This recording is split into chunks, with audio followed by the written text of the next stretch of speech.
Good morning all of Utkarsh global study centre में आप सभी का स्वागत है। तो हम लोग अभी मॉडर्न हिस्ट्री पढ़ रहे हैं और मॉडर्न हिस्ट्री पढ़ने के क्रम में हमने पढ़ा कांग्रेस के पहले भारत में कौन सी संस्थाएं थी, उसके बाद हमने कांग्रेस का गठन पढ़ा, फिर हमने कांग्रेस का अधिवेशन पढ़ा, उसके बाद हम लोगों ने पढ़ा कि उदारवादी चरण के कौन कौन से नेता थे और उनके कार्य करने का तरीका क्या था। अब हम लोग पढ़ेंगे आज कि उदारवादी नेताओं के बाद उग्रवाद का प्रादुर्भाव कैसे होता है, उग्रवादी चरण के कौन कौन से नेता थे और उनकी कार्यप्रणालियाँ क्या थी और वो कैसे काम करते थे और उनका उद्भव क्यों हुआ। तो जैसा कि हमने देखा था कि उदारवादी चरण के नेता थे और वो काम भी अच्छे से कर रहे थे, लेकिन आखिर ऐसी क्या जरूरत पड़ गई कि उग्रवादी चरण के नेताओं का प्रादुर्भाव हुआ और ऐसी क्या जरूरत थी कि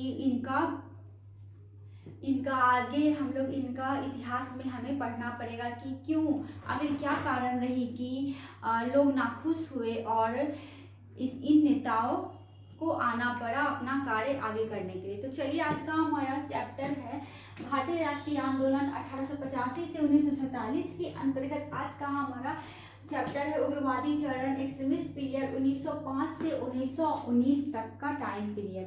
1905 से 1919 तक का टाइम पीरियड था हमारा उग्रवादी चरण का। इसके पहले हमने उदारवादी चरण के बारे में पढ़ा, अब हम लोग पढ़ेंगे उग्रवादी चरण के बारे में। अब इसका उद्भव का कारण क्या था, तो चलिए देखते हैं उद्भव का कारण क्या था। तो बंगाल का विभाजन 1905 में बंगाल को दो भाग में बांट दिया जाता है, तो ये सबसे बड़ा कारण था उग्रवादी चरण के नेताओं के जन्म का। ये सबसे बड़ा कारण रहा कि बंगाल का विभाजन हो जाता है। पार्टीशन ऑफ बंगाल 1905 में बंगाल का विभाजन, जिसके बारे में हम लोग डिटेल्स में नेक्स्ट वीडियो में पढ़ेंगे कि बंगाल का विभाजन कैसे होता है और किन भागों में बंगाल को बांटा जाता है। तो फिलहाल अभी हम लोग देखेंगे उद्भव का कारण, जिसमें सबसे प्रमुख कारण था बंगाल का विभाजन। फिर उदारवादियों की विफलता, उदारवादियों की विफलता भी इसका सबसे प्रमुख कारण था, क्योंकि उदारवादी नेताओं को कोई सफलता नहीं मिल रही थी, क्योंकि हमने पिछले वीडियो में पढ़ा था कि उनकी मांगों का दायरा बहुत ही सीमित था और वो अपनी मांग बढ़ा ही नहीं रहे थे, जिससे क्या हो रहा था कि वो सिमट के रह गए थे और उनको विफलता का सामना करना पड़ रहा था। भारतीय परिषद अधिनियम 1895 का गठन होता है, जिससे लोग नाखुश होते हैं और 1896 से 1905 तक का भारत में काल 1896 से 1905 तक भारत में बहुत बड़ा अकाल आया था, जिससे लोग बहुत ज़्यादा दुखी थे और अंग्रेज जो है इस अकाल में लोगों पर ध्यान ही नहीं दे रहे थे और लोगों को लगने लगा था कि अंग्रेज तो हमारा शोषण कर रहे हैं, क्योंकि अकाल में जो है अंग्रेज ध्यान नहीं दे रहे थे लोगों पर और बस उनको अपने खुद से मतलब रह गया था। इसलिए इस नेताओं का भी उदय होता है। इथियोपिया का प्रभाव 1896 में इथियोपिया में देखने के लिए मिलता है युद्ध, और उसने इथियोपिया ने इटली को हरा दिया। इससे भी लोग जो है वो उग्रवाद की तरफ आकर्षित होने लगे थे।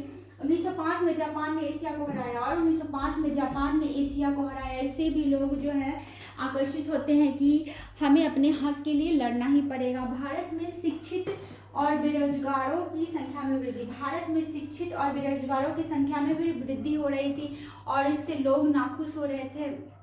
तो ये भी कारण रहा उग्रवादी चरण के नेताओं के उदय का। उसके बाद हम लोग देखेंगे भारत का वायसराय जो था लॉर्ड कर्जन 1899 से 1905 तक के टाइम पीरियड का भारत का वायसराय था लॉर्ड कर्जन। उसने एक कथन कहा था जिससे लोग काफ़ी नाखुश थे। तो कथन क्या था, कांग्रेस मर रही है और भारत में रहते हुए मेरी एक महान महत्वाकांक्षा है इसके शांतिपूर्ण निधन के लिए इसकी सहायता करना। तो वायसराय का ये कथन जो था उससे लोग बहुत ज़्यादा नाखुश रहे, जिससे भी उग्रवाद का विकास होता है।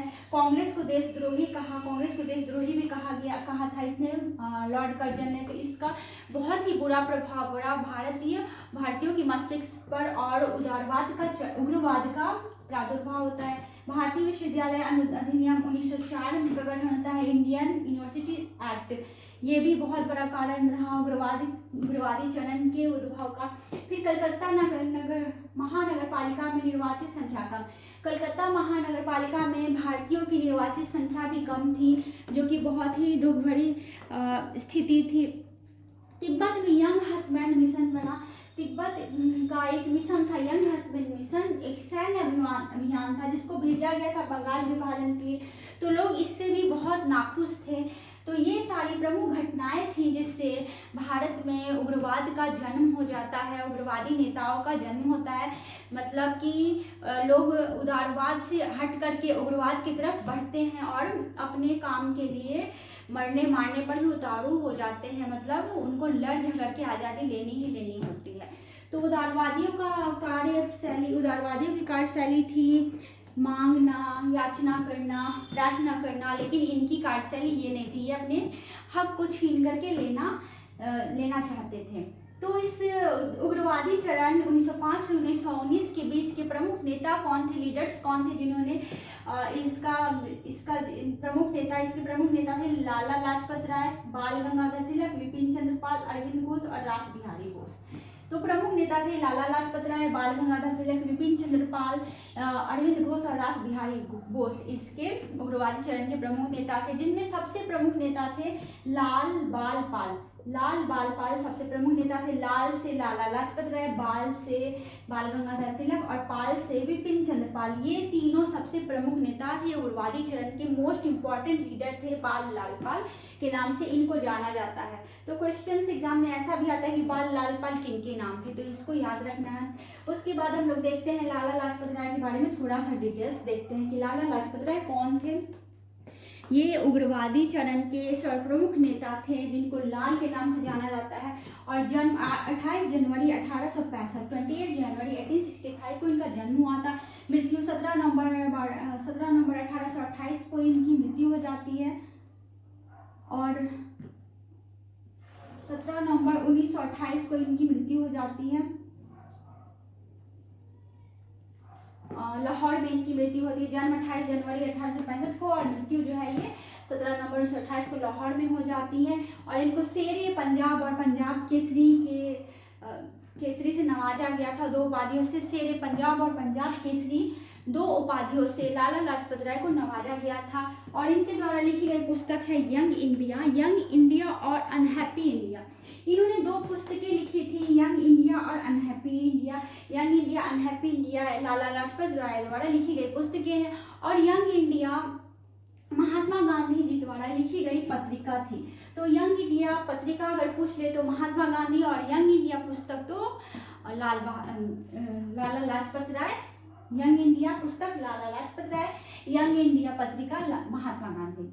उसके बाद शहीद होते हुए इनका आखिरी कथन था। शहीद होते हुए लाला लाजपत राय जी का आखिरी कथन था कि मेरे शरीर पर पड़ी एक एक लाठी ब्रिटिश सरकार के ताबूत में एक एक कील का काम करेगी, क्योंकि इनको लाठियों से बुरी तरह मारा गया था और इसी मारने के क्रम में ये जख्मी हो गए और उनकी मृत्यु हो जाती है। तो उन्होंने लास्ट टाइम में ये शब्द कहा था कि मेरे शरीर पर पड़ी गई एक एक लाठी अंग्रेजों के ताबूत में एक एक कील के समान हो गया। और ये बात सत्य भी साबित हुई और इससे बहुत बुरा परिणाम अंग्रेजों को झेलना पड़ा।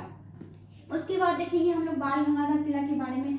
जन्म 23 जुलाई 1856 को बाल गंगाधर का तिलक महाराष्ट्र में हुआ था। लोकमान्य तिलक के नाम से इनको जाना जाता है। अखबार इनके द्वारा निकाली गई अखबारें थी केसरी मराठी में और मराठी दर्पण अंग्रेजी में। इन्होंने 2 अखबार निकाला था, केसरी मराठी में और मराठी दर्पण अंग्रेजी में। इन्होंने 2 अखबार निकाली थी। इनको लोकमान्य बाल गंगाधर तिलक को लोकमान्य के नाम से जाना जाता है।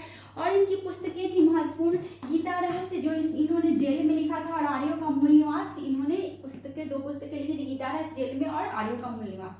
उसके बाद देशभक्ति के लिए इन्होंने उत्सव भी मनाए। देशभक्ति लोगों में देशभक्ति की भावना बढ़ाने के लिए इन्होंने उत्सव बनाए थे, जो कि शिवाजी उत्सव और गणेश उत्सव। इसके द्वारा ये लोगों में क्रांतिकारी भावना को भरना चाहते थे। ये इनके महत्वपूर्ण उत्सव हो गए। और 1897 और 1960 में जेल गए और 1897 और 1960 में ये 2 बार जेल गए थे। 1897 में 18 महीनों की सजा मिली थी और 1908 में इनको 6 साल की सजा बर्मा में मिलती है। तो ये डेट भी याद रखना है और कितने दिनों की सजा इन्होंने काटी ये भी याद रखना है। और मुख्य है इनका 1 अगस्त 1920 को महाराष्ट्र इनकी मृत्यु हो जाती है।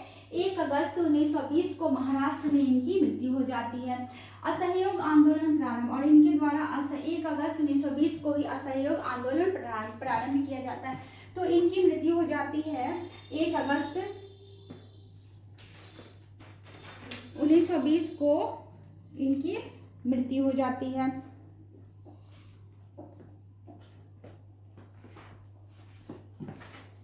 फिर इनके अर्थी को कंधा किसने दिया ये भी पूछा जाता है।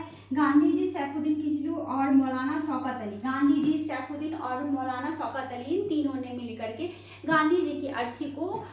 इनको बाल गंगाधर जी की अर्थी को गंगाधर तिलक की अर्थी को कंधा 3 लोगों ने दिया था, जो कि क्वेश्चन आता है। गांधी जी, सैफुद्दीन किचलू और मौलाना शौकत अली, इन तीनों ने बाल गंगाधर तिलक जी की अर्थी को कंधा दिया था। तो ये हमारे मोस्ट इम्पॉर्टेंट लीडर हैं उग्रवादी चरण के, बाल गंगाधर तिलक और लाला लाजपत राय। तो और विचारधारा व कार्यप्रणाली इनकी थी, सरकार की न्याय प्रियता में विश्वास नहीं था, इनको सरकार की न्याय प्रियता में जरा भी विश्वास नहीं था। उदारवादी नेता जो है वो सरकार की न्याय प्रियता में विश्वास रखते थे, इनको ऐसा लगता था कि अंग्रेज जो है वो हमारे पक्ष में ही काम कर रहे हैं। लेकिन उग्रवादी चरण के नेताओं को अंग्रेजों पर जरा भी भरोसा नहीं था और उनको लगता था कि ये हमारे हित में जरा भी काम नहीं कर रहे हैं। उदारवादियों की कार्यप्रणाली पसंद नहीं थी इनको, उदारवादी जो भी कार्य कर रहे थे ये भी पसंद नहीं था उग्रवादी चरण के नेताओं को, क्योंकि वो मांगने, प्रार्थना और क्षमा याचना करने पर का विश्वास करते थे। अपनी मांगे पहले शांतिपूर्ण रखते थे और हिंसा नहीं करते थे। और ये जो है उग्रवादी चरण के नेता अपनी मांगे शांतिपूर्ण रखते थे और पहले ही हिंसा नहीं करते थे। उसके बाद जब जरूरत पड़ती थी तब हिंसा करते थे और क्रमिक सुधार में ये विश्वास नहीं करते थे। इनका मानना था कि अगर जरूरत पड़े तो हिंसा करनी पड़े तो हम हिंसा करेंगे, लेकिन हम आज़ादी को लेकर ही रहेंगे। तो उदारवादी के बाद उग्रवादी चरण का इस तरह से एंट्री हो जाता है हमारे नेशनल इंडियन मूवमेंट में। और उसके बाद हम पढ़ेंगे ढेर सारी चीज़ें कि इसमें क्या क्या हुआ। तो इसके बाद हम लोग पढ़ेंगे प्रमुख घटनाएं, जो कि हम लोग को पढ़ना है नेक्स्ट वीडियो में। प्रमुख घटनाएं पढ़ेंगे जैसे कि बंगाल का बंटवारा, मुस्लिम लीग की स्थापना, सूरत अधिवेशन, मार्ले मिंटो सुधार, शाही दरबार और होम रूल लीग, मांटेगू चेम्सफोर्ड सुधार। फिर हम लोग पढ़ेंगे बंगाल का विभाजन। तो नेक्स्ट वीडियो में आप लोग वेट कीजिए, हमारा और आगे चैप्टर बढ़ेगा और हमें और जल्दी से जल्दी हमारा मॉडर्न हिस्ट्री खत्म कर लेना है, क्योंकि हमारा 70वीं बीपीएससी का नोटिफिकेशन आ गया है और हमें इसे पढ़ करके मल्टीपल रिवीजन भी करना है ताकि हमें एग्जाम में सफलता हासिल हो, क्योंकि सबसे ज़्यादा क्वेश्चंस मॉडर्न हिस्ट्री से ही आते हैं। इसलिए मॉडर्न हिस्ट्री को पढ़ना और मल्टीपल रिवीजन करना बहुत ज़रूरी हो जाता है।